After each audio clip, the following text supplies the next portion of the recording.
किसी गंदे जल को देखा है आपने? उसमें कुछ गंदगी होती है, किंतु यदि आप उस जल को कुछ समय के लिए ऐसे ही छोड़ देंगे तो आप देखेंगे कि वो मैल अपने आप ही उसके तले जाकर बैठ जाएगा। यदि उस पात्र में रखे जल को हिलाओगे तो कुछ नहीं होगा। शांत छोड़ दोगे तो ये मैल अपने आप ही नीचे चला जाएगा। उसी प्रकार जब हमारे जीवन में कोई समस्या हो, हमारे जीवन में अशांति हो, तो कोई हलचल करने से या संतोष खो देने से हमें उसका हल नहीं मिलेगा। शांत रहकर विचार करोगे तो उसका हल अवश्य ही मिलेगा। स्मरण रखिएगा, धीरज और संतोष से, शांति से विचार करोगे तो कितनी भी बड़ी समस्या क्यों ना हो, उसका हल अवश्य निकाल लोगे, क्योंकि अशांति का सुझाव शांति ही है। कहते हैं समय से पूर्व कुछ नहीं होता, हर बात का एक निश्चित समय होता है। समय से ना पूर्व सूर्योदय होता है और ना ही सूर्यास्त होता है। समय से पूर्व पौधों में ना पुष्प खिलते हैं ना ही फल। किंतु एक बात सोचिए, यदि वर्षा आने से पूर्व किसान भूमि ही ना जोते, वो बीज ही ना बोए, तो क्या फसल उगेगी? यदि योद्धा युद्ध से पूर्व अपने शस्त्र ही ना जांचे तो वो युद्ध कैसे लड़ेगा? इसका अर्थ यह है, समय आपका जब आना है तब अवश्य ही आएगा, किंतु तब ये महत्वपूर्ण है कि आप स्वयं को उसके लिए तैयार रखिए, क्योंकि ये किसी की प्रतीक्षा नहीं करता है। ये शब्द बोलने में जितना छोटा है, ये आता भी उतने समय के लिए ही है और फिर निकल जाता है। तो यदि अवसर आपके हाथ आ जाए और यदि उसके लिए आप तैयार ही नहीं हो, तो आपको सफलता कैसे मिलेगी? तो आप उचित समय की प्रतीक्षा कीजिए, उस अवसर की प्रतीक्षा कीजिए, किंतु तब तक निरंतर प्रयासों से स्वयं को और सक्षम बनाते रहिए, क्योंकि सफलता आपकी प्रतीक्षा कर रही है।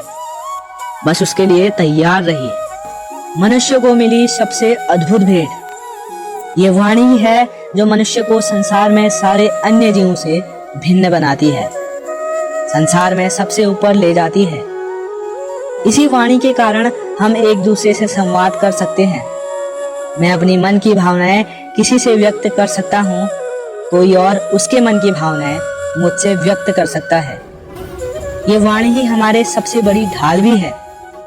अब देखिए ना, आपने देखा होगा किसी की वाणी मीठी होती है तो लोग उसे प्रेम करते हैं, उसे अपना मित्र बनाते हैं। वहीं किसी की वाणी इतनी अधिक कड़वी होती है तो लोग उससे घृणा करते हैं, उसे अपना शत्रु मान लेते हैं। ये वाणी ही है जो भाषा बनकर हमारा इतिहास लिखती है। किंतु क्या हम सच में वाणी के विषय में इतना सोचते हैं जितना हमें सोचना चाहिए? सोचिए, मनुष्य को बोलना सीखने में कितना समय लगता है। कुछ बालक 1.5 वर्ष की आयु में बोलना सीख जाते हैं, कुछ 2 वर्ष और कुछ 3 वर्ष। अब मनुष्य 1.5 वर्ष की आयु में बोलना तो सीख जाता है, पर क्या बोलना है ये जीवन भर नहीं सीख पाता है। इस बात पर ध्यान केंद्रित कीजिए, समझने का प्रयास कीजिए कि बोलना क्या है। अपनी वाणी शुभ रखिए, अपनी वाणी मीठी रखिए।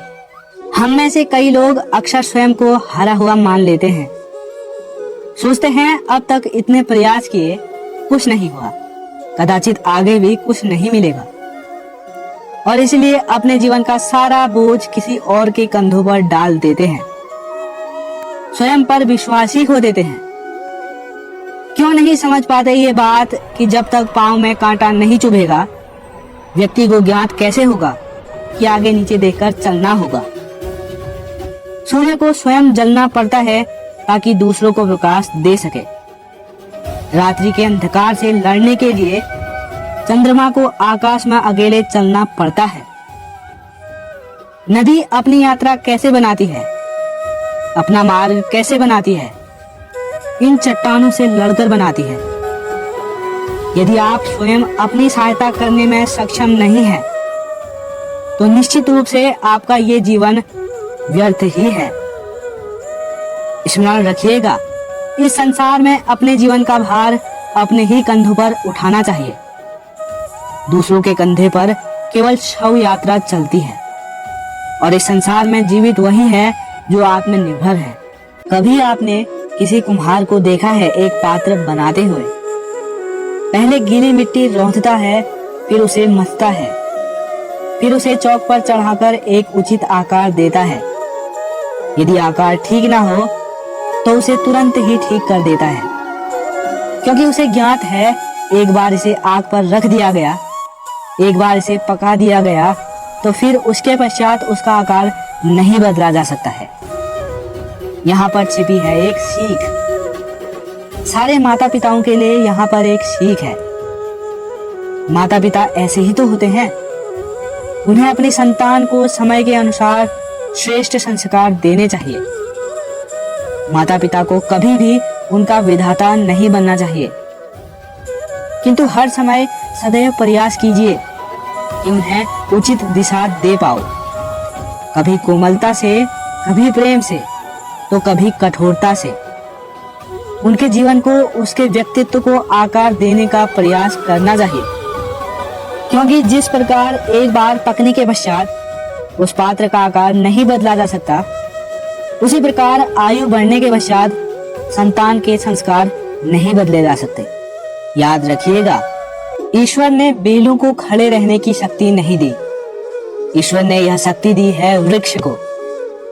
इसलिए यह बेलें वृक्ष का सहारा लेके खड़ी रहती हैं, उसी पर फलती हैं। अब ये बेलें दो प्रकार की होती हैं। एक वो जो इस वृक्ष पर खिलती हैं, पुष्प गाती हैं, स्वयं भी सुंदर दिखती हैं और वृक्ष को भी सुंदर बनाती हैं। दूसरी वो जो वृक्ष को पूर्णतः सुखा देती हैं, उसकी प्राण शक्ति उसे सोख लेती है और अंत में स्वयं भी मुरझा जाती है। स्मरण रखिएगा, यदि कोई व्यक्ति सदैव आपके साथ खड़ा रहा, सदैव आपका संबल बनकर रहा, सदैव उसने आपकी सहायता की है, और यदि आप उसके साथ छल करोगे तो आपका पतन निश्चित है। ऐसा कभी ना करना। सदैव ऐसे लोगों को प्रेम पूर्ण सम्मान दें। आवश्यक है कि हर कार्य मर्यादा में होना चाहिए। अब यही भूल अधिकतर माता पिता कर बैठते हैं। अपनी संतान से इतना प्रेम करते हैं और उसमें संतान की हर आवश्यकता पूर्ण करते हैं। हर एक वस्तु उसे देते हैं, हर एक बात करते हैं, और ऐसे में उस संतान की विकास में स्वयं ही बाधा बन जाते हैं। ऐसा मत कीजिए। ये यात्रा संतान की भी है। उसे भी जीवन में आगे बढ़ना है, उसे भी बहुत कुछ सीखना है। अपने बल पर कार्य करने दीजिए। जय श्री कृष्ण।